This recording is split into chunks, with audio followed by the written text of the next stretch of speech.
Peace, family. What's happening with you out there? I just had a couple of words that I want to say today about the Umar Johnson, Tariq Nasheed beef out there. You dig? And I just want to go back to Malcolm X and Martin Luther King. Them brothers didn't agree all the time. Those brothers had words to each other at certain times, but never did they take it to the level that these brothers is doing it today. They supposed to be conscious. You dig? Malcolm X said, when you have a problem with your brother, man, go in the back room, go in the closet, and fight it out in private. And when you come out, have a strong black united front. I'm almost 50 years old, and I give credit to these young brothers out there that's spreading information and knowledge out there. A lot of the information is teaching me. A lot of it I already know. But, man, you got a lot of people that's younger people, man, that's looking up to y'all, man, and to get on the internet and start calling each other bitch-ass niggas and start referring to each other as moist and all of that. It gives off a connotation that you are not conscious. You know what I'm saying? Conscious people don't do that. Conscious people go in the closet and hash out their differences, man. When they come out, they have a united front. You dig? And man, I love Tariq Nasheed. I love Umar Johnson. I love Boyce Watkins. I love the work that y'all brothers are doing, man. But stick to the work that y'all doing and stop criticizing and downing each other. It's not working, man. These white supremacists looking back at us and laughing. And they are in glee when there's black unity and black people talking about fighting and killing each other. That's what they want to happen. So we got to wake up, man, as a community and start doing something that's beneficial, man, and stop fighting each other. Stop bullshit. You dig? We got little kids looking up to us. We got many members in the community, man, that need our help, the information, and the services that we have, and we letting the community down by fighting. Everybody has fault. Everybody got dirty laundry. I got mine. Tariq got his, Umar got his, and brother Boyce Watkins got his. But if you concentrating on the work that you doing, man, and not up in other people's business or, making videos about other brothers, man, we supposed to be banging on the beast out here, man, not sitting up fighting each other. And I don't even subscribe to that, man. We got to get rid of the coon niggas before we deal with the white man. At one time, nigga, you was a coon. At one time, you was eating pork, doing all kind of unhealthy things, putting unhealthy things in your body, in your mind.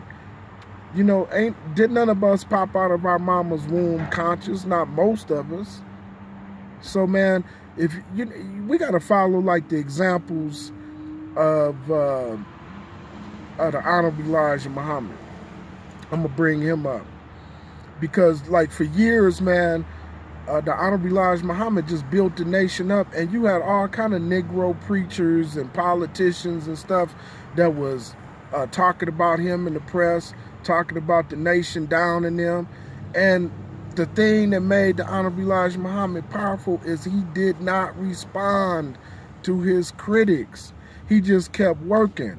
And if they was black people that was dissing him, he was very compassionate. He was very compassionate. He wouldn't diss people in public.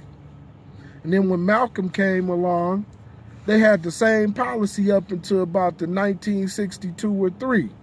And then the Honorable Elijah Muhammad told Malcolm okay, you can respond to these Negroes out here. And Malcolm gave it to him, man, a little bit, but he criticized them brothers on their political positions that they was taking that was affecting black people. He didn't get on there and say, yeah, Martin Luther King got all these hoes and Ralph Abernathy's a drunk, and he didn't do all, he probably knew about a lot of stuff, imperfections that them brothers had, but he didn't get on TV and on the radio and talk about them like that. He stuck to politics and positions that would help black people, that they criticize from a position of love, and always on the angle that we, brother and sister, we want you to come to us and we want you to build with us. But the way these brothers is criticizing each other is like, I'ma whoop your ass, I'ma fuck you up, we gonna bang on sight. And that's not productive, man. That shows a lack of impatience. And to be an activist, man, I've been in this game for 30 years. And one thing I know, that you gotta have patience. And you especially have to have patience dealing with our people out there. So, I ain't gonna rap a long time and all of that, but I just wanted to share a few words, man, because I seen it just like y'all did about midnight last night, and I was in shock. Some of it was funny. I looked at Tariq and Umar go at it, and some of it was funny. I ain't gonna sit up and lie and say I didn't laugh a couple of times. But after I thought about it, it really made me want to cry, man. Because, I've had Umar on my show before. I had Seti on my show before, a couple of months before they got into it. And like I said at first, because black people, we love controversy. That's why we watch Housewives of Atlanta and all these other silly reality shows, to see people beef and to see people fighting. But, man, this ain't the time for that, man, because on the for real tip, these white supremacists out here is organizing. They getting together, different white supremacist groups that don't even like each other. They getting together and buying Bitcoin and raising their bread up to buy arms to kill us. And we sitting up, and we ain't got a pot to piss in nor a window to throw it out of. We ain't got a slingshot out here to fight against these white supremacists that want to kill us, but we got time to kill each other and talk about our brothers.